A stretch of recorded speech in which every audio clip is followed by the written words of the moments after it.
இப்பொழுது ஐயா ஆறுமுகம் ஐயா அவர்கள் தீபாவளிக்கு வாழ்த்து சொல்லாது ஏன் என்ற தலைப்பில் ஒரு சிறப்புரை வழங்க இருக்கிறார்கள். வாருங்கள் ஐயா, உங்களுடைய சிறப்புரையை தாருங்கள் ஐயா.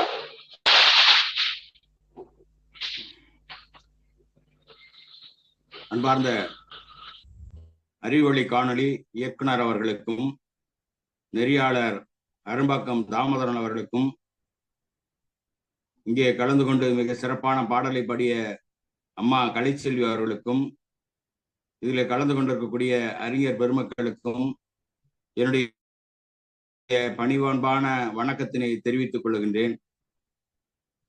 அருமை பெரியோர்களே, தாமோதரன் அவர்கள் தீபாவளிக்கு வாழ்த்து சொல்லாதது ஏன் என்று ஒரு தலைப்பை கொடுத்திருக்கிறார்கள். இந்த தலைப்பு கூட அவ்வளவு பொருத்தமாக இல்லை என்றுதான் நான் கருதுகின்றேன்.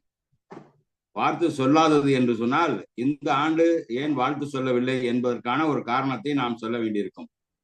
வாழ்த்து சொல்வது இல்லை ஏன் என்று தலைப்பு கொடுத்திருக்க வேண்டும்.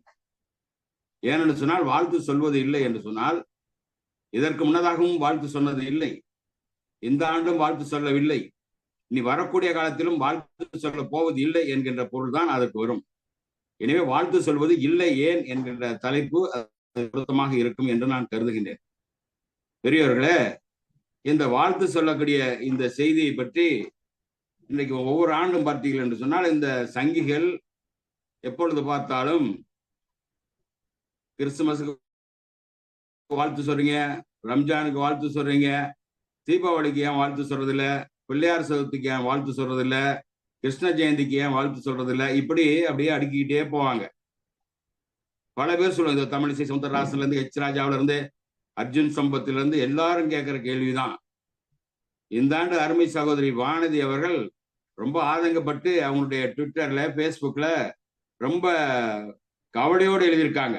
இந்த ஆண்டாவது நீங்க தீபாவளி வாழ்த்து சொல்லுவீங்களா அப்படின்னு கேட்டு, இது வரைக்கும் வாழ்த்து சொல்லியே, அப்படி என்ன இந்துக்கள் மீது உங்களுக்கு கோபம், இந்துக்கள் மீது என்ன வெறுப்பு, இந்துக்கள் என்ன பாவம் செய்தார்கள், முதலமைச்சர் ஸ்டாலின் அவர்களே இந்த தீபாவளிக்காவது வாழ்த்து சொல்வீர்களா அல்லது வழக்கம் போல இந்திய எதிர்ப்பைத்தான் தொடரப் போகிறீர்களா என்று அவர்கள் ஆதங்கப்பட்டு எழுதியிருந்தார்.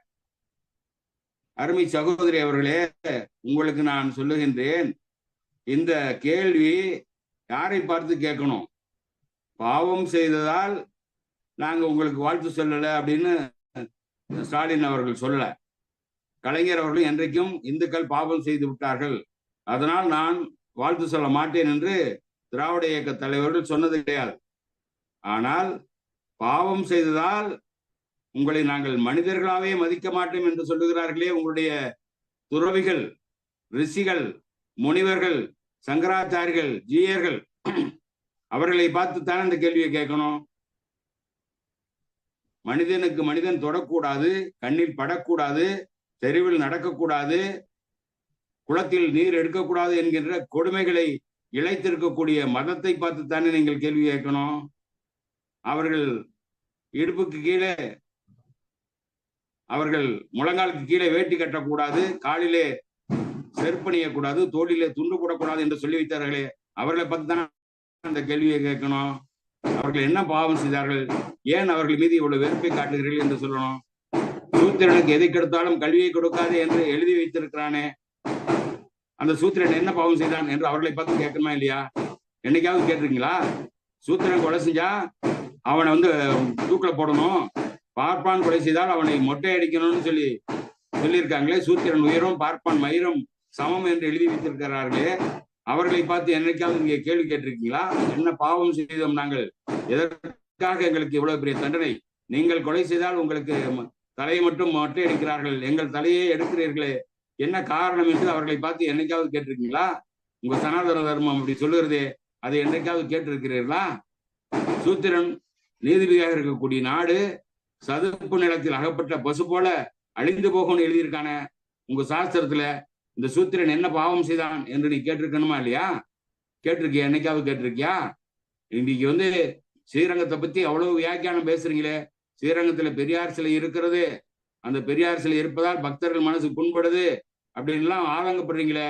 அண்ணாமலை ஆதங்கப்படுறாரு, எச் ராஜா ஆதங்கப்படுறாரு, அர்ஜுன் சம்பத் ஆதங்கப்படுறாரு. நீங்க எல்லாம் அதுக்கு சேர்த்து வக்காலத்து வாங்குறீங்களே, அந்த ஸ்ரீரங்கத்துல என்ன நடந்துச்சு, இந்து மதம் எங்கே போகிறதுங்கிற நூல்ல ஐயா ராமானுஜர் தாத்தாச்சாரி எழுதியிருக்கிறாரு. அதை நீங்க படிச்சு பாத்தீங்களா? படிக்கலன்னா திரும்ப வாங்கி படிக்க. நக்கீரன் பதிப்பகம் வெளியிட்டு இருக்கு. அந்த புத்தகத்துல என்ன எழுதியிருக்காங்க தெரியுமா? அவர் ஒரு பார்ப்பனர், புரோகி, அதாவது பிராமணர். உங்க பாஷையில சொல்லணும்னா ராமானுஜர் தாத்தாச்சாரி 100 வயசை கடந்தவர் எழுதின ஒரு நூல். அவர் என்ன எழுதுறாரு? ஆலய நுழைவு போராட்டம் நடக்கிறது, தீண்டத்தகாதவர்கள் அந்த ஆலயத்தில் நுழையணும்னு வர்றாங்க. அப்பொழுது அங்க ஸ்ரீரங்கத்துல பார்ப்பனர்கள் எல்லாம் கூடி மாநாடு போடுறாங்க. இந்த தீண்டத்தகாதவர் உள்ள வர்றான், அவனை உள்ள விடக்கூடாது, அதை தடுத்தாகணும்னு அங்க ஆலோசனை பண்றாங்க. அப்போ ஒருத்தன் அங்க இளைஞர்கள்லாம் சேர்ந்து அவங்கள கட்டையால் அடிச்சு வரட்டும் அப்படின்லாம் சொல்றாங்க. அப்பொழுது வயதான பெரியவர்கள் என்ன சொல்றாங்கன்னா, அட அபிஷ்டு, அப்படியெல்லாம் பண்ணப்படாதுடா, பண்ணனா பெரிய சட்ட ஒழுங்கு பிரச்சனை ஆயிரும், நாம அதுல தலையிடக்கூடாது, நம்ம பொம்மநாட்டிகளை பயன்படுத்துவோம், இந்த பொம்மநாட்டிகளை அங்க போக சொல்லி மிளகாப்பொடியை கொடுத்து வர்றவா கண்ணுல மிளகாப்பொடியை தூவும், அப்படி தூவின பிறகு அதுக்கப்புறம் அடிச்சு நொறுக்கலாம்ல அப்படின்னு சொல்லி அங்க ஆலோசனை செஞ்சு அதே போல 30 பெண்கள் அனுப்பியிருக்கிறாங்க. 30 பெண்கள் அனுப்பி அங்க தீண்டத்தகாதவர்கள், தாழ்த்தப்பட்டவர்கள் அங்க கோயிலுக்குள்ள வருகின்ற பொழுது அந்த ரங்கநாதனை பார்க்கலாம்னு ஆசையில வர்றாங்க. வருகின்ற பொழுது அங்க பெண்கள் அவங்களும் பூஜை கூட எடுத்துக்கிட்டு உள்ள போறாங்க. பெண்கள்லாம் பூஜை பண்ணத்தான் போறாங்க, ரங்கநாதரை தரிசிக்கத்தான் போறாங்கன்னு அந்த தாழ்த்தப்பட்டவர்கள் வருகின்ற பொழுது திடீர்னு திரும்பி அந்த 30 பெண்களும் வந்திருந்த அத்தனை பேர் மூஞ்சிலையும் மிளகாப்பொடி தூவுறாங்க. கண்ணுல மிளகாப்பொடி தூணுவோன்னே அவர்கள், ஐயோ நாங்க ரங்கநாதரை தரிசிக்க வந்தோமே, இது முடியாம போச்சே, கண்ணே தெரியலையே அப்படின்னு சொல்லி அல்லது புலம்புனாங்க. அதை பார்த்து காவலர்கள் இந்த பெண்கள் தானே இதுக்கு காரணம்னு சொல்லி அந்த பெண்களை அடிச்சுட்டாங்க. இந்த அடித்ததை கேள்விப்பட்ட சங்கராச்சாரி கண்ணீர் விட்டு அழுதார் என்று தாத்தாச்சாரி எழுதுகிறாரு. அந்த தீண்டத்தகாதவர்களை கோயிலுக்குள்ள நுழைய விடல, அவங்களை அடிச்சு துரத்துனாங்க, அவங்க மேல மிளகாப்பொடியை தூவினாங்க அப்படிங்கிறதுக்கு அழுகாத சங்கராச்சாரி பொம்மநாட்டு காலம் கெட்டுடுத்து கலிகாலமா எடுத்து பொம்மநாட்டிகளை அடிச்சுட்டாளே அப்படின்னு சொல்லி அழுகுறாருன்னா அது என்ன காரணம், என்ன பாவம் செய்தார்கள் என்று அந்த சங்கராச்சாரியை பார்த்து கேட்க நீ தயாரா இருக்கியா? எங்களை பார்த்து கேட்கிறியா? திராவிட இயக்கத்துக்காரர்களை பார்த்து, முத்தமிழறிஞர் கலைஞரை பார்த்து, முத்தவேல் கருணை ஸ்டாலினை பார்த்து இந்த கேள்வி கேட்கிறிய, சங்கராச்சாரியை பத்தி என்னைக்காவது அந்த கேள்வி கேட்டிருக்கியா? சங்கராச்சாரி இப்ப கூட உங்களுக்கு முன்னால தலைவராக இருந்தவர் தமிழிசை சவுந்தரராஜன், மிகப்பெரிய பேச்சாளர், நல்ல ஆற்றல் மிக்க பேச்சாளர். எங்கள் சகோதரி தான், ஆசிரியருடைய வகுப்பு தோழர் குமரி ஆனந்தனுடைய மகள். ஐயா அவர்கள் கூட தமிழிசை சவுந்தரராஜனை மகள் என்றுதான் சொல்வார், என்னுடைய மகள் என்றுதான் சொல்வார்.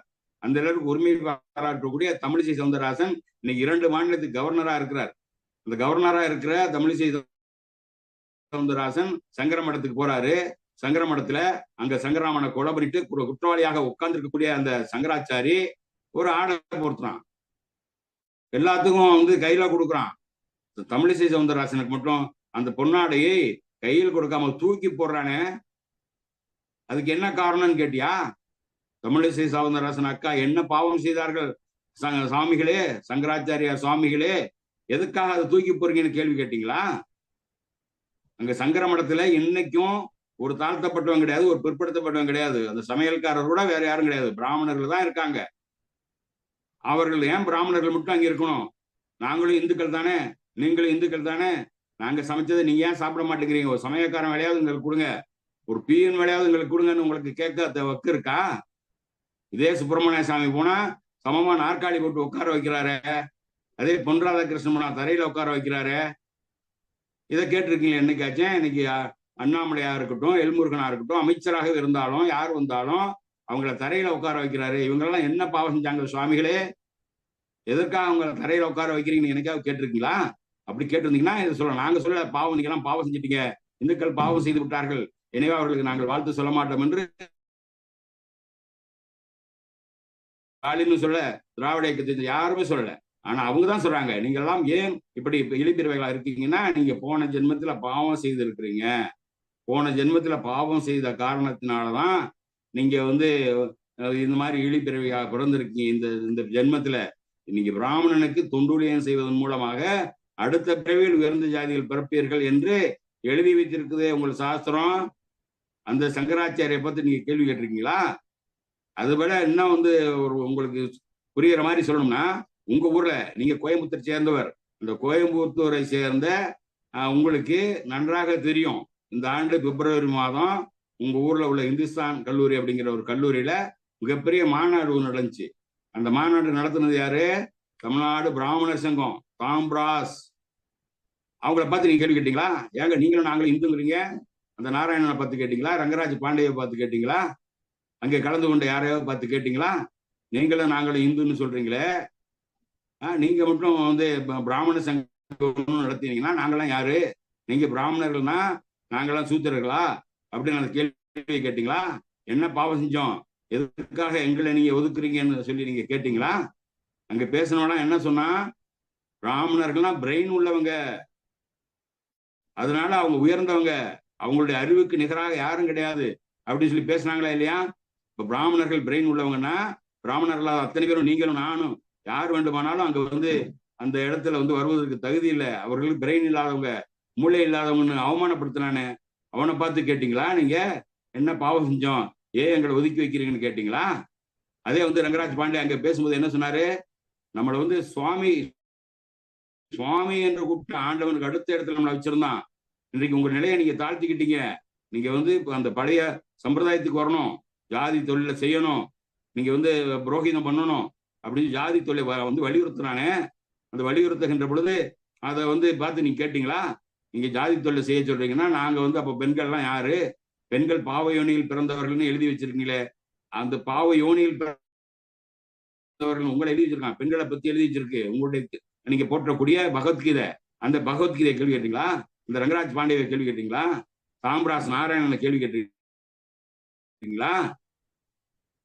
ஒண்ணு இல்ல, அந்த அந்த தமிழ்நாடு பிராமணர் சங்க மாநாட்டில் கலந்து கொண்ட கல்யாணராமன் என்ன சொல்றான், நான் ஒரு கவுண்டர் வீட்டுலதான் தங்கியிருந்தேன், உங்களோட வீட்டுல தான். வானதி அக்கா, வானதி அக்கா கிடையாது, எனக்கு தங்கச்சி தான் நீங்க, சகோதரி வானதி அவர்களே. உங்க சமுதாயத்தை தான் அவர் சொல்றாரு, நான் ஒரு கவுண்டர் வீட்டுல தான் தங்கியிருந்தேன், ஆனா கவுண்டர் ஆத்துல நான் சாப்பிட மாட்டேன், அக்ரஹாரம் இருக்கான்னு கேட்பேன். அங்க அங்க ஐயர் வீடு இல்லைன்னா எங்க பாரியால் அழைச்சிட்டு போவேன், என்னுடைய மனைவி கூட வருவா, அவ தான் சமைச்சு தருவா, பிராமண ராத்துல தான் நான் சாப்பிடுவேன்னு சொல்றானா? அது என்ன அர்த்தம்?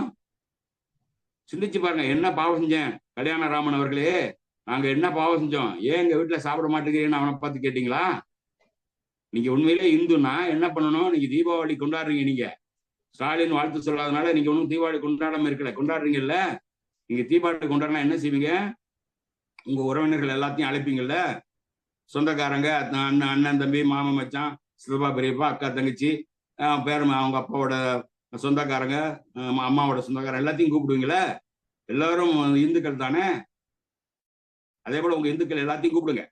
இந்துக்கள் என்று சொல்லக்கூடிய உங்க நீங்க இருக்கக்கூடிய பிஜேபியில, இந்து முன்னையில, ஆர்எஸ்எஸ்ல இருக்கக்கூடிய அத்தனை பேரும் கூப்பிடுங்க. வந்து உங்க வீட்டுல சாப்பிடுவானா?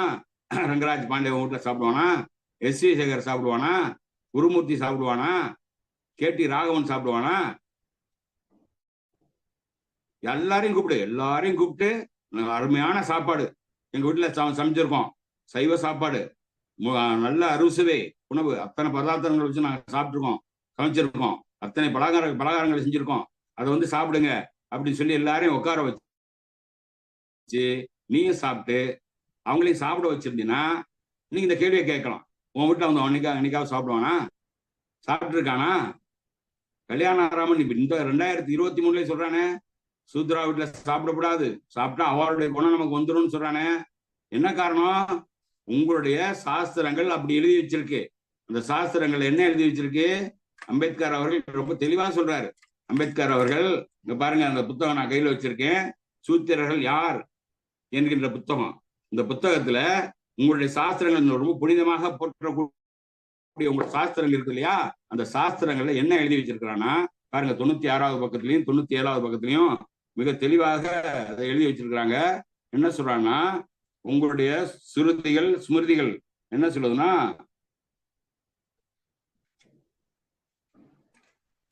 ஆபஸ்தம்ப தர்மசூத்திரம் அப்படின்னு ஒண்ணு இருக்கு. அந்த சூத்திரம் தர்மசூத்திரம் அது என்ன சொல்லுதுன்னா, தூய்மையற்ற பிராமணராலோ, பிராமணர் தூய்மையற்றவராக இருந்தாலும் அல்லது மற்ற உயர் ஜாதிக்காரர்களாலோ உணவு தொடப்பட்டால் அது அசுத்தமாகும், அசுத்தமா தான் போகும். ஆனால் அது சாப்பிட தகுதியானது, சாப்பிட தகுதியற்றது ஆகாது. ஆனால் என்னதான் தொட்டோ தொடாமல் தொட்டாலும் தொடாட்டியும் சூத்திரர் கொண்டு வந்த உணவை சாப்பிட்டு விடக்கூடாது. சூத்திரர் ஒருவர் தொட்டு விட்டால் மேல்ஜாதிக்காரன் சாப்பிடுவதை நிறுத்திவிட வேண்டும் என்று என்ன சொல்வது ஆபஸ்தம்ப தர்ம சூத்திரம் சொல்லுவதாக அண்ணல் அம்பேத்கர் அவர்கள் எழுதியிருக்கிறார். அதே போல இன்னொரு சூத்திரத்தை சொல்றாரு, வசிஷ்ட தர்ம சூத்திரம் அப்படின்னு சொல்லி ஒரு சூத்திரம் இருக்கு. அந்த சூத்திரத்துல என்ன சொல்றாங்கன்னா, பிராமணர்கள் எல்லாவற்றிலும் வெகுமதி பெற தகுதி பெற்றவர்களாயினும் அவர்களது வயிற்றில் சூத்திரர் கொடுத்த உணவு இருக்கக்கூடாது. ஒரு பிராமணன் அவனது வயிற்றில் சூத்திரன் கொடுத்த உணவுடன் இறந்து போனால் அவன் அடுத்த பிறவியில் நாட்டுப்புற பன்றியாக பிறப்பான் அல்லது அந்த சூத்திரனது குடும்பத்தில் பிறப்பான் அப்படின்னு சொல்லிட்டு, ஒரு பிராமணனது உடல் சூத்திரனது உணவால் பிழியப்பட்ட சாற்றால் போஷிக்கப்பட்டிருந்தால் அவன் தினமும் வேதத்தை ஓத வேண்டும், அவன் அக்னிஹோத்திரம் செய்ய வேண்டும், அல்லது பிரார்த்தனையை சொல்லிக்கொண்டே இருக்க வேண்டும், அன்றி மேல் செல்லும் வழியை அவன் காணவே முடியாது அப்படின்னு சொல்லிட்டு என்ன சொல்றது அந்த சூத்திரம். சூத்திரனது உணவை சாப்பிட்ட பிறகு அவன் புணர்ந்தால், அவன் மனைவியோட இருந்தால், அவன் சொந்த மனைவியா இருந்தாலும் சொந்த ஜாதியை சேர்ந்த மனைவியா இருந்தாலும் அவனோடு அவன் புணர்ந்தால் அதன் மூலம் பிறக்கின்ற மகன்களும் அந்த உணவை கொடுத்த சூத்திரனை சார்ந்தவர்கள் ஆவார்கள், அவன் சொர்க்கத்திற்கு செல்ல முடியாது அப்படின்னு சொல்லி எழுதியிருக்கு உங்களுடைய அந்த தர்ம சூத்திரங்கள். இந்த தர்ம சூத்திரத்தை எழுதி வைத்த பார்ப்பனர்களை பார்த்து கேள்வி கேட்டீங்களா? அம்பேத்கர் அவர்கள் இதெல்லாம் மிக தெளிவாக ஆராய்ச்சி செய்து அருமையாக அற்புதமாக படம் எடுத்து காட்டி இருக்கிறாரு. நாங்கள் என்ன பாவம் செஞ்சோம், எங்க வீட்டுல கொடுக்குற சாப்பாட்டை நீங்க ஏன் சாப்பிட மாட்டேங்கிறீங்கன்னு கேள்வி கேட்கணுமா இல்லையா? இதன் காரணத்தினாலதான் அந்த கல்யாணராமன் என்கிற பார்ப்பான் சூத்திரன் வீட்டுல நான் சாப்பிட மாட்டேன், செட்டியார் வீட்டுல சாப்பிட மாட்டேன், நாடார் வீட்டுல சாப்பிட மாட்டேன், கல்லர் வீட்டுல சாப்பிட மாட்டேன், கவுண்டர் வீட்டுல சாப்பிட மாட்டேன்னு சொல்றான்னா காரணம் இதுதான். உங்க வீட்டுல சாப்பிட்டா என்னவா அடுத்த ஜென்மத்துல பன்றியாக பிறப்பான். அப்படின்னா என்ன அர்த்தம்? இன்றைக்கு பன்றியாக அடைகின்ற இந்த விலங்குகள்லாம் யாரு? போன ஜென்மத்துல நம்ம வீட்டுல சாப்பிட்ட பிராமணர்களா? பன்றியை கேவலப்படுத்துறான். பன்றி அப்படியெல்லாம் யாரையும் அசிங்கப்படுத்தாது. ஆனா அந்த பன்றியவே கேவலமான பிறவியாக நினைத்து அவன் எழுதி வச்சிருக்கான்னா அவனை பார்த்து என்னைக்காவது நீங்க இந்த கேள்வி கேட்டீங்களா? வானதி சீனிவாசன் அவர்களே, உங்க சாஸ்திரம், நீங்க தானே இந்த சாஸ்திரங்களை தானே புனிதமானதுங்கிறீங்க, இதுதானே சனாதன தர்மம்ங்கிறீங்க. இந்த சனாதன தர்மத்துல இதெல்லாம் எழுதி வச்சிருக்கிறதா இல்லையா? இதை பார்த்து என்றைக்காவது நீங்க கேள்வி கேட்டீங்களா? திராவிட முன்னேற்ற கழகத்தை பார்த்து, திராவிட இயக்கத்தை பார்த்து, அந்த தலைவர்களை பார்த்து என்ன பாவம் செஞ்சோம், எதுக்காக எங்களுக்கு நீங்க வாழ்த்து சொல்ல அதனால என்ன நஷ்டம் ஆயிடுச்சுங்கிற வாழ்த்து சொல்லாத காரணத்தினால எந்த இந்துவுக்கு பாதிப்பு ஏற்பட்டு விட்டது? அவங்க தீபாவளி கொண்டாடாம இருக்காங்களா? அவங்க பலகாரம் செய்யாம இருக்காங்களா? புத்தாடை அணியாம இருக்காங்களா? அரசாங்கத்தினுடைய உதவியை வாங்காம இருக்காங்களா? இன்னைக்கு வீட்டுக்கு 1000 ரூபாய் கொடுக்குறாரு, எல்லா பெண்களுக்கும் இலவசமாக பேருந்து விட்டுருக்காரு, எல்லாம் செஞ்சிருக்காங்க. எல்லாம் தீபாவளி கொண்டாடிட்டு தான் இருக்காங்களா? இந்துக்கள் தானே. இந்துக்கள் யார சொல்றீங்க நீங்க? பார்ப்பனர்கள் மட்டும்தான் இந்துக்களா? எதுக்காக சொல்லணும் வாழ்த்து? எதுக்காக சொல்லணும் அதை முதல்ல சொல்லுங்க. எதற்காக வாழ்த்து சொல்லணும்? ஒரு விழா அப்படின்னு சொன்னால், அது ஒரு திருவிழாவை கொண்டாடுகிறோம் என்று சொன்னால்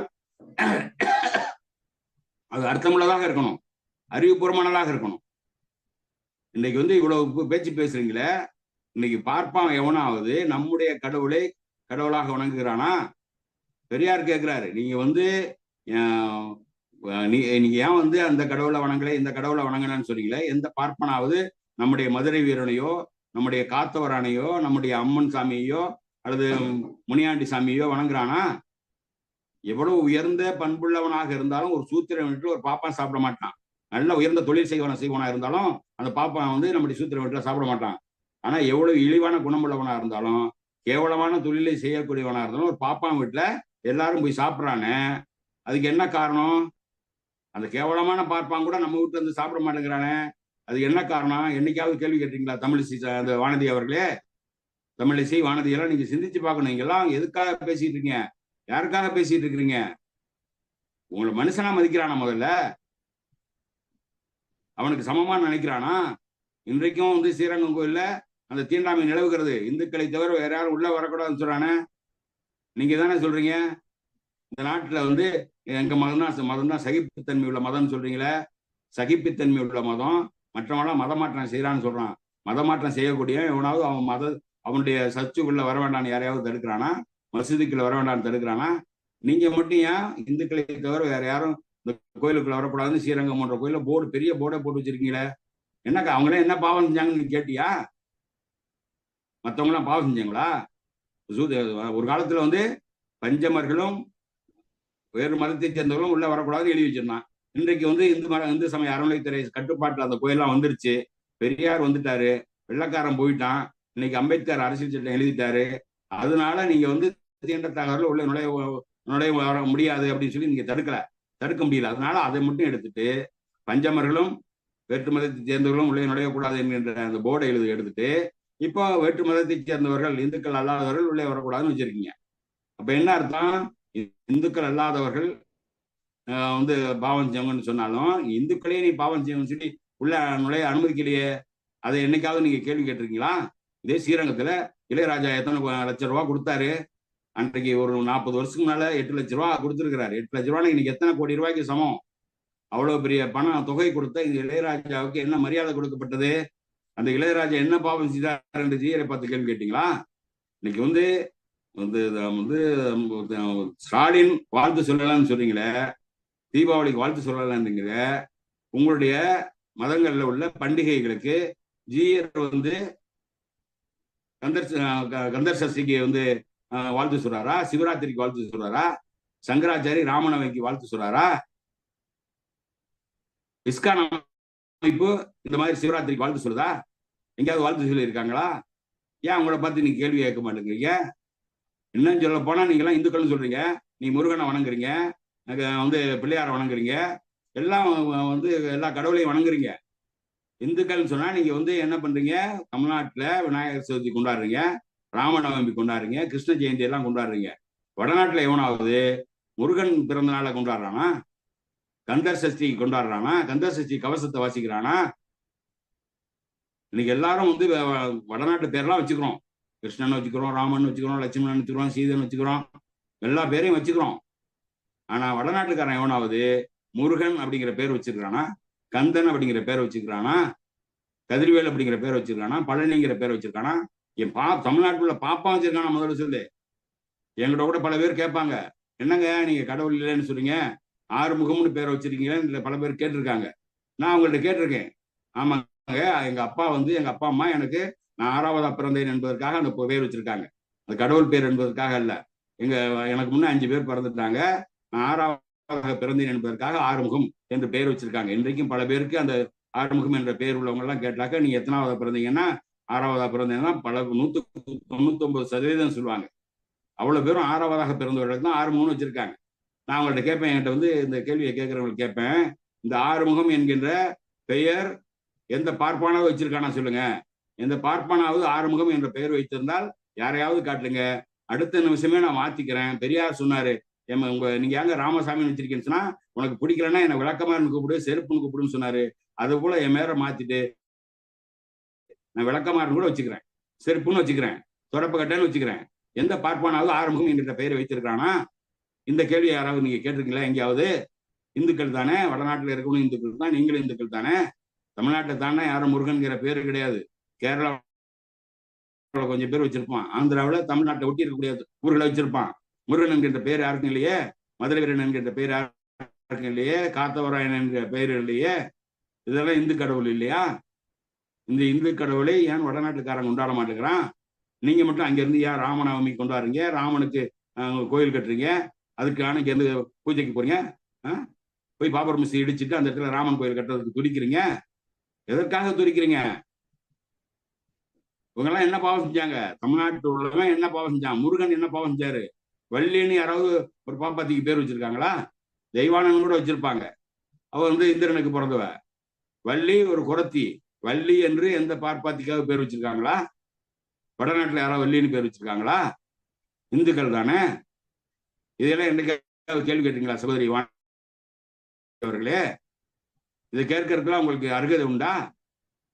கேட்க மாட்டீங்க. ஏன்னா நம்மள்ட்ட தான் கேட்பீங்க. பெரியார் வரலன்னா நீங்க வக்கீல் படிச்சிருக்க முடியுமா? பெண்களுக்கு எதை கொடுத்தாலும் கல்வியை கொடுக்க கூடாதுன்னு சொன்னால சூத்திரனுக்கு கல்வி சுத்தமாக மறுக்கப்பட்டது. சூத்திரர்கள் கொஞ்சம் கொஞ்சம் படிக்க ஆரம்பிச்சான். பெண்களுக்கு எந்த காலத்திலும் கல்வி கிடையாது. குருகுல கல்வி தான் உங்கள்ட்ட இருந்துச்சு. குருகுல கல்வியில யாரு இருந்து படிச்சா? பார்ப்பன சிறுவர்கள் மட்டும்தான் படிச்சாங்க. பூணூல் போட்டவங்க தானே படிச்சான். பெண்களுக்கு பூணூல் போடுற தகுதி உண்டா? பார்ப்பன பெண்களாக இருந்தாலும் அவங்க குருகுலத்துல சேர்ந்து குருவுக்கு தொண்டு செஞ்சுக்கிட்டு அங்கேயே தங்கி படிக்க முடியுமா? யார் படிச்சிருந்தா? பெண்களே படிச்சது கிடையாது. அடுப்பதும் பெண்களுக்கு படிப்பதுக்கு தானே சொன்னான். என்ன பாவம் செய்தோ நாங்க கேட்கணும்ல. பாவியோனியில் பிறந்தவர்கள் என்று கீதையில் எழுதி வைக்கப்பட்டு இருக்கிறது. அது என்னைக்காவது நீங்க கேள்வி கேட்டிருக்கீங்களா? இதெல்லாம் கேட்க மாட்டீங்க. ஆனா இங்க மட்டும்தான் வந்து இந்த பெண்களுடைய உரிமைக்காக குரல் கொடுத்த திராவிட இயக்கத்தை பார்த்து கேள்வி கேட்பீங்க. இந்த சூத்திரர்கள், இந்த ஒடுக்கப்பட்ட மக்கள், பிற்படுத்தப்பட்ட மக்கள், தாழ்த்தப்பட்ட மக்களுக்காக அவர் உயர்வுக்காக பாடுபடக்கூடிய இந்த திராவிட இயக்கத்தை பார்த்து நீங்க கேள்வி கேட்பீங்க. எதற்காக தீபாவளிக்கு வாழ்த்து சொல்லணும்ன்றீங்க? சொல்லுங்க. உங்களுடைய புராணங்கள் என்ன சொல்லுது? கடவுள் 10 அவதாரம் எடுத்தாருங்கிறீங்க. 10 அவதாரம் என்ன அவதாரம் எடுத்தாரு? கூர்மா அவதாரம் எடுத்தாரு, மச்ச அவதாரம் எடுத்தாரு, வராக அவதாரம் எடுத்தாரு, பன்றி, அது மாதிரி ஒவ்வொரு காலத்திலையும் ஒரு அவதாரம் எடுத்திருக்காரு. வாமன அவதாரம் எடுத்தாரு, மகாபலி அவதாரம் எடுத்தாரு, பரசுராம அவதாரம், பலராம அவதாரம், கிருஷ்ண அவதாரம், ராம அவதாரம் எடுத்திருக்காருல. கல்கி அவதாரம் எடுக்க போறாருன்னு சொல்றீங்களா? இந்த அவதாரங்கள்லாம் எதுக்காக எடுக்கப்பட்டது? யாரை ஒழிப்பதற்காக எடுக்கப்பட்டது? இன்னைக்கு கேரளாவில் ஓணம் பண்டிகை கொண்டாடுறாங்க. அந்த ஓணம் பண்டிகை எதுக்காக கொண்டாடுறாங்கன்னா, அந்த ஊர் மக்கள் எல்லாம் அந்த ஊர்ல மிகப்பெரிய சக்கரவர்த்தியாக, மிகப்பெரிய பலசாலியாக, மிகப்பெரிய நேர்மையாளனாக, மக்களுக்காக வாழ்ந்த, மக்களை பாதுகாத்த ஒரு அரசன் மகாபலி என்பவன் இருந்தான். அவனுடைய புகழ் உலகமெல்லாம் பரவுகிறது. அந்த அவனுடைய புகழ் பரவுவதை பார்த்து பொறாமைப்பட்ட தேவர்கள் அந்த திருமாட்டில் போய் முறையிடுறாங்க. முறையிடுகின்ற பொழுது நீங்க வந்து என்னங்க, உங்களோட கடவுளை யாரும் வணங்க மாட்டேங்கிறாங்க, மகாபலி சக்கரவர்த்தி தான் வணங்குறாங்க, உங்களுடைய புகழை விட அவருடைய புகழ் வந்து உலகம் பூரா ஓங்கி இருக்கிறது என்று சொன்னதற்காக அந்த மகாபலியை வந்து அவன் அழித்தானே. இதுதான் கடவுள் யோகிதையா? குள்ள பாப்பா அவதாரம் எடுத்து வந்து கேட்கிறான். அவர் வந்து மகாபலி சக்கரவர்த்தி மிகப்பெரிய கொடை வள்ளல், யாரு எதை கட்டாலும் கொடுத்துருவாரு. அங்க வந்து அந்த குள்ள பாப்பா வந்து 3 அடி தான், 3 அடி உயரம் உள்ள குள்ள பாப்பா வந்து கேட்கிறான், மகாபலி சக்கரவர்த்தி அவர்களே, நீங்க வந்து எனக்கு நான் கேட்கிற வந்து பரத்தை கொடுங்கன்னு கேட்கிறான். என்ன வேணும்னு கேட்கிறப்ப, எனக்கு 3 அடி மண் வேணும், உன்னுடைய ராஜ்யத்தில் உலகத்தையும் நீ கட்டி ஆண்டு இருக்க, எனக்கு என்னுடைய காலில் 3 அடி அளவு எடுக்கக்கூடிய அளவுக்கு எனக்கு இடம் கொடுத்தா போதும் அப்படின்னு கேட்கிறப்ப, 3 அடி தானே, இவன் இருக்கதே 3 அடி உயரம் தானே இருக்கான், எடுத்துட்டு போ அப்படின்னு சொல்லிட்டாரு. ஆனா அதுக்குள்ள பார்ப்பான், திடீரென்று விஸ்வரூபம் எடுத்து பூமியை ஒரு காலாலும் வானத்தை ஒரு காலம் அளந்துட்டான். 3வது கால் வைக்கிறதுக்கு இடம் இல்லை, எங்க வைக்கணும்னு கேட்கிறப்ப, என் தலையில வையின்னு சொன்னா என்று சொல்லி கதை எழுதியிருக்கீங்க.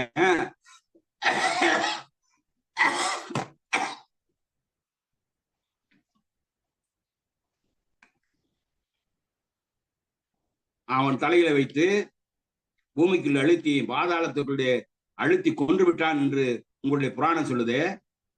இந்த இதை வந்து அந்த மகாபலி சக்கரவர்த்தி அழித்து விட்ட காரணத்தினாலே அந்த மக்கள் எல்லாம் மகாபலி சக்கரவர்த்தி மீது மிகுந்த மரியாதையோடு இருக்காங்க. இந்த மகாபலி சக்கரவர்த்தி எப்பொழுதாவது திரும்பி வருவார் என்கிற எதிர்பார்ப்பில் அந்த ஓணம் பண்டிகை கொண்டாடுறாங்க. ஆனா நீங்க என்ன இந்துத்துவாதிகள் என்ன பண்ணீங்க? உங்க அமித்ஷா என்ன பண்ணாரு?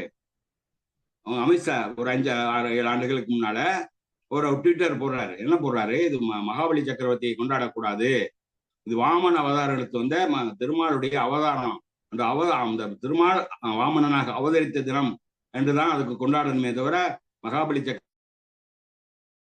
கொண்டாடக்கூடாது ட்விட்டர் போட்டாரு. போட்டவன என்ன ஆச்சு? கேரளாவில் அத்தனை மக்களும் திருப்பி அடிச்சாங்க இல்லையா? அத்தனை பேர் அடிச்சாங்க. அங்க இருக்கக்கூடிய ஆண்கள், பெண்கள், அங்க இருக்கக்கூடிய எதிர்கட்சியிலிருந்து ஆளுங்கட்சி வரைக்கும். பினராயி விஜயனே சொன்னார், இந்த விஷயத்துல நீ தலையிடக்கூடாது, இது எவ்வளவு பெரிய அயோக்கியத்தனம், நாங்கள் மகாபலி சக்கரவர்த்தியை தான் வணங்குகிறோம், நீங்க உயர்ந்த ஜாதிக்காரர்களுக்கான அந்த வாமனனை வணங்கணும்னு சொன்னா அப்ப நாங்கெல்லாம் கீழ் ஜாதிக்காரனா இடிச்சவானா? கீழ் ஜாதிக்காரன் வணங்கக்கூடிய மகாபலியை வணங்கக்கூடாதுன்னு சொல்லியா? நாங்கெல்லாம் கருப்பர்களா, நீங்க தான் உயர்ந்தவங்களான்னு கேட்டானே. நாங்க என்ன பாவம் செஞ்சோம்? எதுக்காக இந்த மகாபலி சக்கரவர்த்தி நீ கொன்ற? அந்த கொன்ற தினத்தை நாங்க ஏன் கொண்டாடணும்? எங்களுடைய மகாபலி சக்கரவர்த்தி மீண்டும் வருவார் என்கிற நம்பிக்கையில் அவரை வரவேற்பதற்காக நாங்க அத்தப்பு கோலம் போடணும். எங்க வீட்டு வாசல்ல வந்து கோலம் போட்டு அவருக்கு வந்து எல்லா சடங்குகளை செய்து வரவேற்கிறதுக்காக போடுறோம். எதற்காக நாங்க உங்க வாமனனை கொண்டாடணும்னு அந்த மக்கள் கேட்டாங்களே, அதுதானே சுயமரியாதை, அதுதானே தன்மான உணர்ச்சி. அதுபோல நீங்க என்னைக்காவது கேட்டிருக்கீங்களா? நரகாசுரனை எதற்காக ஒழிக்கணும், அவன் என்ன தப்பு பண்ணா, அவன் கொன்ற நாளை நாங்க ஏன் கொண்டாடணும் அப்படின்னு என்னைக்காவது நீங்க கேள்வி கேட்டிருக்கீங்களா? அப்படி கேள்வி கேட்காம நரகாசுரன் இறந்த நாளை நாங்க கொண்டாடுறோம், தீபாவளி பலகாரஞ்சி புதுத்தாடை அணிந்து பட்டாசு வெடித்து கொண்டாடுகிறோம், அதற்கு வாழ்த்து சொல்ல வேண்டும் என்று எதிர்பார்ப்பது என்ன அர்த்தம், என்ன நியாயம்? கொஞ்சமாவது நியாயம் இருக்கா? எந்த அவதார கதைகள் உங்களுக்கு நியாயமான காரணத்தை கற்பித்திருக்கிறது? இரணியனை அழித்தீங்களே, இரணியனை எதுக்காக அழிச்சீங்க? இரணியன் என்ன தவறு செய்தான்? ராவணன் என்ன தவறு செய்தான்? ராவணன் அந்த நாட்டு மக்களால் போற்றி புகழப்பட்டானா இல்லையா? இரணியனை அந்த நாட்டு மக்கள் அனைவரும் கடவுளாக வணங்கினாங்களா இல்லையா? அவன் இரணியனை கடவுளாக வணங்குகிறான் என்பதற்காகவே அவனை அழிக்கணும்னா நீ நேரடியாக அழிக்க முடியாம அவனுடைய மகன் பிரகலாதனை வச்சு நரசிம்ம அவதாரம் எடுத்து அந்த இரணியனை அழித்துக் கொண்டிருக்கிறான். அதே போல ராவணனை அழிப்பதற்காக அவனால் நேரடியாக உங்களுடைய திருமால் ராமனாக அவதாரம் எடுத்து வந்த பொழுது நேரடியாக அழிக்க முடியாமல் அவருடைய தம்பிகளை வைத்து நீ அவனை அழித்திருக்க, விபீஷணனை வைத்து அவனை அழித்திருக்கிற. எதற்காக அந்த கதைகள் எல்லாம் எதற்காக? உங்களுடைய கூர்ம அவதாரம் என்ன பண்ணுது? இங்க திருப்பார்கடலை கடைந்தான், திருப்பார்கடலை கடைகின்ற பொழுது அந்த கூர்ம அவதாரம் அந்த மேருமலை, அந்த மேருமலையை மத்தா வச்சு கடைகிறான். கடைகின்ற பொழுது அந்த மழை சாஞ்சிடக்கூடாது, அந்த சாஞ்சிடக்கூடாதுங்கிறதுக்காக அந்த ஆமை போய் அதுக்கு மேல நின்று அதை தடுத்து நிறுத்துச்சுன்னு சொல்றீங்களே, இதெல்லாம் அறிவுபூர்வமானதா? திருப்பார்கடல் எங்க இருக்கு? பார்க்கடலை கடைய முடியுமா? அது எங்க நின்று கடைஞ்சாங்க? எல்லாரும் ஒரு பக்கம் தேவர்களும் ஒரு பக்கம் முனிவர்களும் அசுரர்களும் கடைஞ்சான்னு சொல்றீங்களே. அசுரர்கள் வாழை தலையை பிடிச்சுக்கிட்டாங்க, வீராதி வீரரான தேவர்கள்லாம் வாழை பிடிச்சுக்கிட்டாங்கன்னு சொல்றீங்களே. மேருமலையை மத்த மாதிரி தனியா எடுத்துட்டு வர முடியுமா? கடலுக்குள்ள போட்டு அதை கடைய முடியுமா? அந்த பாம்பை பிடிச்சிக்கிட்டு அதை கடைய முடியுமா? இதெல்லாம் அறிவுபூர்வமானதா? அதுல தேவாமிர்தம் வந்துச்சு, அசுரர்களுக்கு கொடுக்காம தேவர்களுக்கு கொடுத்தான்னு சொல்லி அப்பவும் ஏமாத்திருக்கிறீங்களே.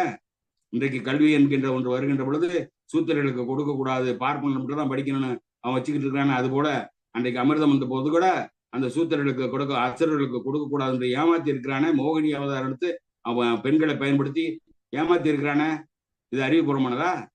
நீங்க தானே இன்னைக்கு சொல்றீங்க சரஸ்வதி நதின்னு ஒண்ணு இருந்துச்சு, அதை கண்டுபிடிக்கிறதுக்கு நாங்க பல ஆயிரம் கோடி ரூபாய் செலவு பண்றோம் சொல்லி அதை தேடி கண்டுபிடிச்சு இன்னைக்கு ஏதாவது சரஸ்வதி நதி இருக்கா? சரஸ்வதி நதி இருந்ததுக்கான ஆதாரமே கிடையாது, வரலாற்றுல எங்கேயும் கிடையாது, புவியிலையும் கிடையாது. அதுபோல நீங்க திருப்பால்கடல் எங்க இருந்துச்சுன்னு கண்டுபிடிங்க பார்ப்போம். பால்கடல் இருந்துச்சுன்னா நீங்க அந்த கடலே பாலா இருந்துச்சுன்னா உலகத்துக்கே எங்கேயும் பால் தேவையில்லையே. இன்னைக்கு மாடு மேய்க்கணுங்கிற அவசியம் இல்லையே, இன்னைக்கு நெய்க்காக அலையணுங்கிற அவசியம் இல்லையே, வெண்ணெய்க்காக அலையணுங்கிற அவசியம் இல்லையே. பால்கடல் ஒண்ணு இருந்துச்சா? நமக்கு தெரிஞ்சதெல்லாம் இந்து மகா சமுத்திரம், வங்காள விரிகுடல், அரபிக்கடல், அண்டார்டிகா, பசிபிக் கடல், இந்த மாதிரி கடல் தானே. பால்கடல் எங்கே இருக்கு? உலகத்துல எங்கே இருக்கு? எங்கேயும் இல்லையே. இல்லாத ஒண்ணுக்காக அதை கடைஞ்சான்னு சொல்லி உங்க அவதார கதைகள்லாம் அப்படிதான் இருக்கு. என்ன சொல்றீங்க? அவதாரம்லாம் எப்போ? அசுரர்கள் தேவர்களை குடும்பப்படுத்துவாங்க. அப்பொழுது அந்த தேவர் அந்த திருமால் மட்டும்தான் அவதாரம் எடுத்திருக்காரு. ஏன் சிவன் அவதாரம் எடுக்கல? ஏன் பிரம்மா அவதாரம் எடுக்கல? மற்ற கடவுள் ஏன் அவதாரம் எடுக்கல? அவன் மட்டுமே அவதாரம் எடுத்து வந்ததாக சொல்லி எழுதி வச்சிருக்கீங்களே. தர்மம் அழிந்து அதர்மம் தலை தூக்குகின்ற பொழுது மீண்டும் அவதரிப்பேன் உங்களுடைய கிருஷ்ணன் சொல்லியிருக்கானே. நீங்க தான் சொல்றீங்களே இன்னைக்கு தர்மம் அழிஞ்சு போச்சு, இன்னைக்கு நியாயமே இல்லை, திராவிட இயக்கம் எல்லாத்தையும் அழிச்சிருச்சு, பெரியார் எல்லாத்தையும் அழிச்சிட்டாரு, அநியாயம் நடக்குதுன்னு சொன்னீங்களே. உங்களுக்கு உண்மையிலே கடவுள் நம்பிக்கை இருந்தால், நாங்க கடவுள் நம்புறது இருக்கட்டும், நீ உண்மையிலே கடவுள் நம்பிக்கை இருந்தால் நாட்டில் உள்ள பார்ப்பா அத்தனை பேரும் உட்காந்து யாகம் பண்ண சொல்லு. இந்து மதத்தில் இருக்க இந்து முன்னணியில் இருக்கக்கூடிய RSS இருக்கக்கூடிய அத்தனை பேரும் போய் அங்க சப்போர்ட் பண்ணுங்க. போய் உட்காந்து விடிய யாகம் பண்ணுங்க, தலைகள் அண்ணுங்க, நெருப்புக்குள்ள இருங்க, தண்ணிக்குள்ள இருங்க, எது வேணாலும் எப்படி வேணாலும் யாகம் பண்ணுங்க. யாகம் பண்ணி அந்த திருமாலை மீண்டும் அவதாரம் எடுத்து வர சொல்லுங்க பார்ப்போம். பெரியார் இருந்த காலத்துல நீங்க அவதாரம் எடுக்க முடியல. ஏன்? பெரியார் இருந்த காலத்திலே அறிவு வளர்ந்து விட்டது, மக்கள் படித்து விட்டார்கள், வெள்ளைக்காரன் ஆட்சி நடந்தது.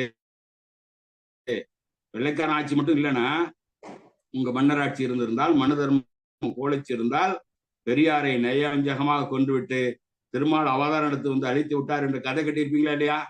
பாப்பம் கதை கட்டியிருப்பானா இல்லையா? அப்படி கதை கட்டப்பட்டு தானே உங்களுடைய அவதார கதைகள் எல்லாம். அந்த கதைகளை நம்பி நீங்க தீபாவளிக்கு கதை எழுதி வச்சிருப்பீங்க, நரகாசுரனை வந்து கொன்னுட்டாரு, திருமால் அவதாரம் எடுத்து வந்து கொன்னுட்டாரு, அந்த நாளை நம்ம கொண்டாடணும் அப்படின்னு சொல்றீங்களே, உங்களுக்கு வெக்கமா இல்லையா? ஒருத்தர் இறந்த நாளை கொண்டாடலாமா? அது யாரு? எங்களுடைய முன்னோர்கள் என்று தானே நாங்க வரலாற்று படி இருக்கிறது. அசுரனும் வந்து தேவர்களும் யாரு? ஆரியர்களும் திராவிடர்களும் தானே. அந்த திராவிடர்கள் தான் அசுரர்களாக சொல்லப்பட்டிருக்கிறார்கள். நாங்கள் எல்லாம் திராவிடர்கள் என்று நம்புகிறோம். எங்களுடைய முன்னோரை அழித்து விட்டு அந்த நாளை கொண்டாட வேண்டும் என்று சொல்லக்கூடிய ஆரிய சூழ்ச்சிக்கு நீங்களாம் பலியா இருக்கீங்க. நீங்களும் திராவிடர் தான், யோசிச்சு பாருங்க. பார்ப்பன சூழ்ச்சிக்கு நீங்கள் பலியாகி அதை வந்து விழாவாக கொண்டாடிக்கிட்டு இருக்கீங்களே, உங்களுக்கு அறிவு இருக்கா? கொஞ்சமாவது சிந்தனை இருக்கா? புத்தி இருக்கா? யோசிச்சு பாருங்க. நீங்க வந்து என்ன பாவம் செஞ்சோம், ஏன் எங்களுக்கு வாழ்த்து சொல்ல மாட்டேங்கிறேன்னு கேட்குறீங்களே, என்ன பாவம் செய்தோம், ஏன் இவ்வளவு கொடுமைகளை செய்து கொண்டு இருக்கிறீர்கள் என்று நீங்க கேட்கணுமா இல்லையா? இன்றைக்கு விஸ்வகர்ம யோஜனா திட்டம் மோடி கொண்டு வர்றாரே, அது எதுக்கு? நம்மெல்லாம் கல்வி இருக்கக்கூடாது, நீ எல்லாம் வக்கீலா இருக்கிய, வக்கீல் ஆக முடியுமா அந்த விஸ்வகர்ம யோஜனா திட்டத்தின்படி? உங்களுடைய கணவர் தொழிலதிபரா இருக்கிறாரு, ஆக முடியுமா? ஆடு மாடு தான் மேய்ச்சிக்கிட்டு இருக்கணும், அண்ணாமலை ஆடு மாடு தான் மேய்ச்சிக்கிட்டு இருக்கணும், எல்முருகன் செருப்பு தான் தைக்கணும்.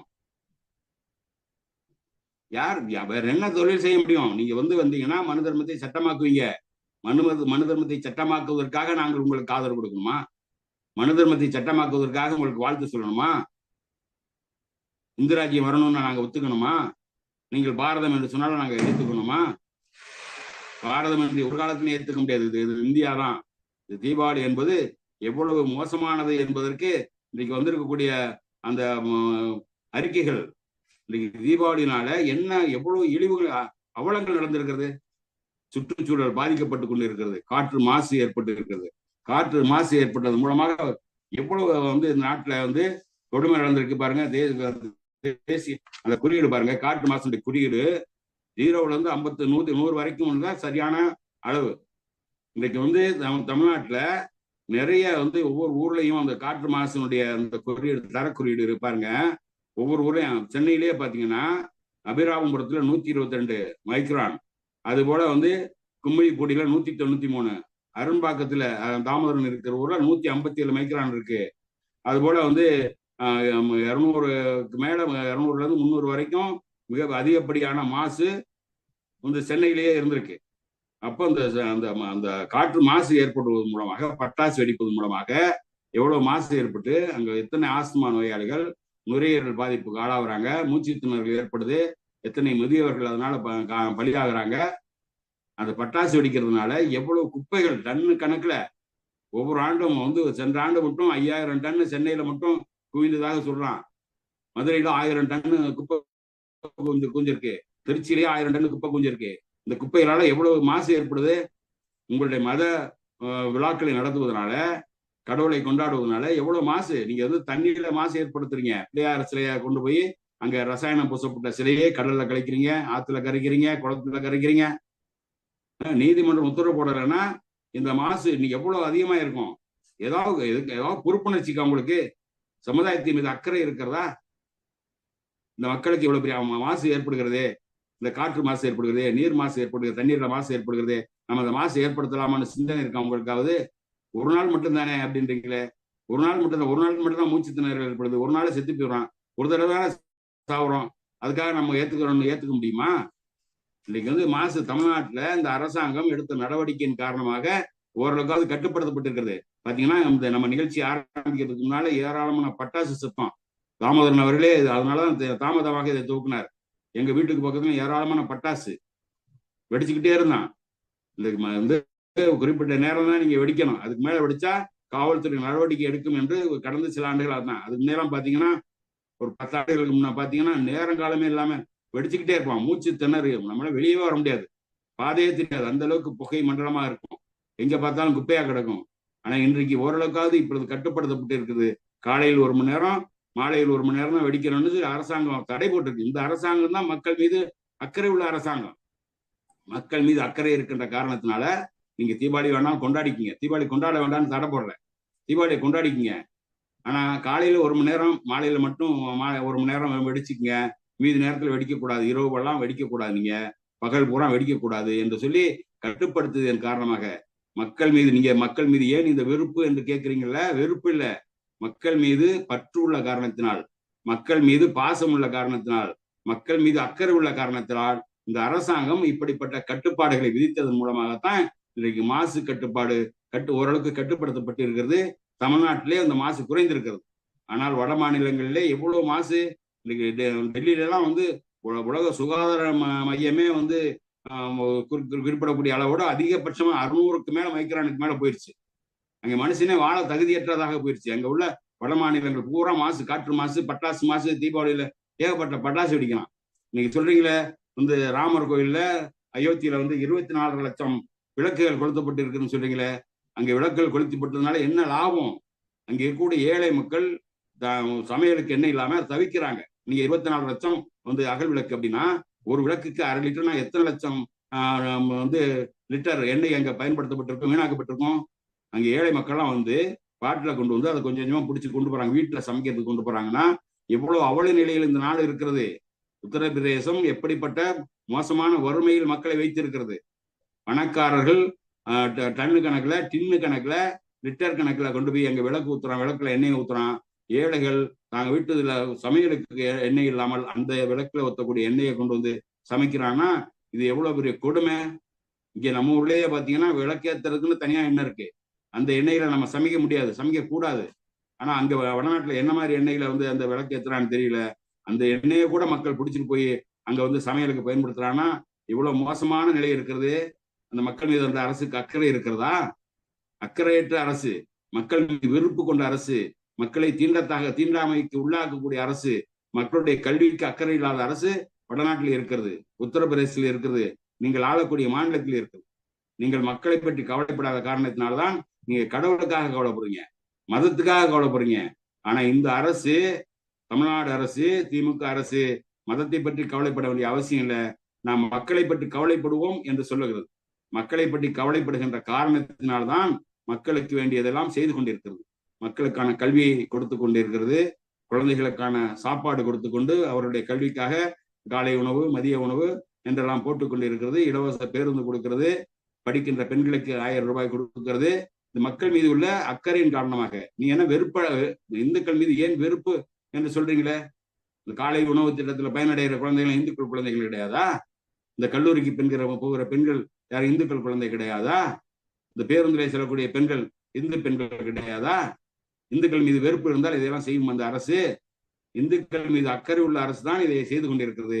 நீங்கள் தான் இந்த மக்கள் மீது அக்கறை இல்லாமல் மக்கள் எக்கெடுக்கிட்டு போனாலும் பரவாயில்லை, எங்களுக்கு மதம் தான் முக்கியம், கடவுள் தான் முக்கியம் என்று சொல்லி அவர்களுக்கு வடநாட்டுக்காரர்களுக்கு ஜாரா போட்டுக்கிட்டு இருக்கீங்க. கொஞ்சமாவது சிந்திச்சு பாருங்க. நீங்க தமிழ்நாட்டுக்கு எத்தனை துரோகங்களை இந்த மத்திய அரசாங்கம் செய்து கொண்டிருக்கிறது. மக்கள் அரசு இந்த தமிழ்நாடு அரசுக்கு வர வேண்டிய ஜிஎஸ்டியை கொடுக்குதா? இன்னைக்கு வந்து விலைவாசியை குறைச்சிருக்கா? வேலை வாய்ப்பை கொடுத்துருக்கிறதா? மக்கள் மீது அந்த அரசுக்கு ஏன் கோபம்னு மோடியை பார்த்து கேளுங்க, ஒன்றிய அரசை பார்த்து கேளுங்க.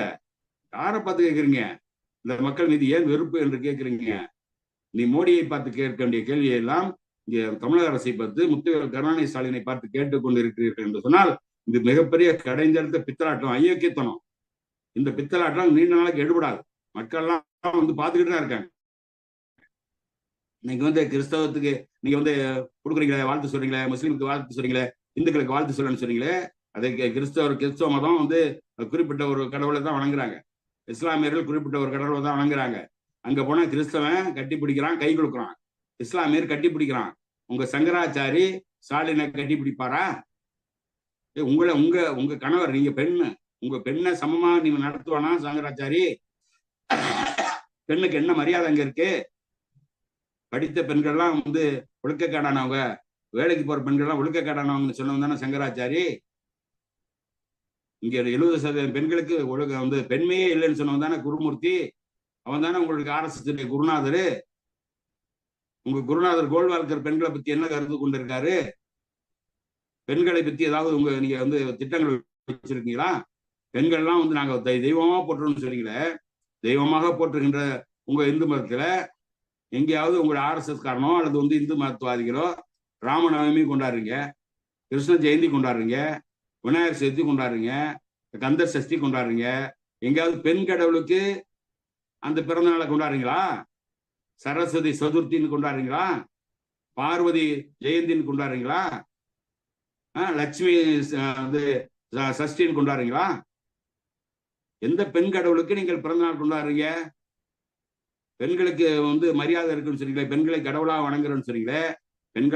பெண்களை கடவுளாக வணங்குவது உண்மையாக இருந்தால் ஆண் கடவுள்களுக்கு ராமநவமி, கிருஷ்ண ஜெயந்தி, விநாயகர் சதுர்த்தி என்று கொண்டாடப்படுவது போல பெண் கடவுளுக்கும் கொண்டாடப்படணுமா இல்லையா? ஏன் அப்படி கொண்டாடல? பெண்களுக்கு அவ்வளவுதான் மரியாதை. அது உங்களை ஏமாற்றி பெண்கள்னா வீட்டோட அடங்கி கிடக்கணும், ஆணுக்கு தொண்டு செய்வதற்காக தான் கடவுள் உங்களை படிச்சிருக்காரு என்று சொல்லி 4 வருணத்தின் கீழே பஞ்சமர்களுக்கு கீழே பெண்களை பிராமண பெண்களாக இருந்தாலும் அவர்களும் இழிவானவர்கள் என்று எழுதி வைத்திருக்கிற அந்த இந்து மதத்தை பார்த்து, சாஸ்திரங்களை பார்த்து கேட்கணும், நாங்க என்ன பாவம் செஞ்சோம், பெண்களை ஏன் இப்படி இங்க இழிவா நடத்துறீங்கன்னு கேட்கறத விட்டுவிட்டு யாரை பார்த்து கேட்குறீங்க நாங்க என்ன பாவம் செஞ்சேன்னு? நீங்கள் பாவம் செய்து விட்டீர்கள் என்று இந்த அரசு யாருக்காவது பழிவாங்குகிற நடவடிக்கை எடுத்திருக்கிறதா? யாருக்காவது துரோகம் செய்திருக்கிறதா? எனவே சகோதரி வானதி அவர்களே, அன்போடு கேட்டுக்கொள்கிறோம், இனிமேலாவது சிந்திச்சு பாருங்க, பகுத்தறிவு கொண்டு சிந்திச்சு பாருங்க. 6ஆம் அறிவு மனுஷனுக்கு தான் இருக்கு, மனித பிறவிக்கு தான் மானமும் அறிவும் இருக்கு. மானமும் அறிவும் உள்ளவன் மனிதனாக மாற்றுவதுதான் தந்தை பெரியார் கொள்கை. மானமும் அறிவும் இருந்தால் இதெல்லாம் சிந்திச்சு பாருங்க, மானத்தோடு நீங்கள் யோசிச்சு பாருங்க, அறிவோடு சிந்திச்சு பாருங்க, உங்களுக்கு விடை புரியும். இந்த அரசாங்கம், தமிழ்நாடு அரசாங்கம், திராவிட இயக்கம் யார் மீதும் வெறுப்பு கொள்ளவில்லை, யார் மீதும் கோபம் கொள்ளவில்லை. இந்த வெறுப்பு கொண்டிருப்பது பூரா உங்கள் இந்து மதம் தான். இந்து மதத்தின் நோக்கமே மனித வெறுப்பை புகட்டுவதுதான். இந்துத்துவாவுடைய நோக்கமே வெறுப்பை புகட்டுவதுதான். கிறிஸ்தவர் மீதும் இஸ்லாமியர்கள் மீதும் தீண்டத்தகவர் மீதும் சூத்திரர்கள் மீதும் வெறுப்பு கொண்டிருப்பது உங்களுடைய RSS. அந்த தத்துவத்தின் நீங்கள் இருந்து கொண்டு அதை புரிந்து கொள்ளாமல் நீங்கள் இன்றைக்கும் அதற்கு வக்காலத்து வாங்கி கொண்டிருப்பது என்பது மிகப்பெரிய அவலமானது. நீங்கள் சிந்திக்க வேண்டும், திருந்த வேண்டும் என்று கேட்டுக்கொண்டு இனிமேலாவது இது போல் பேசாதீர்கள் என்று கேட்டு விடைபெறுகிறேன்.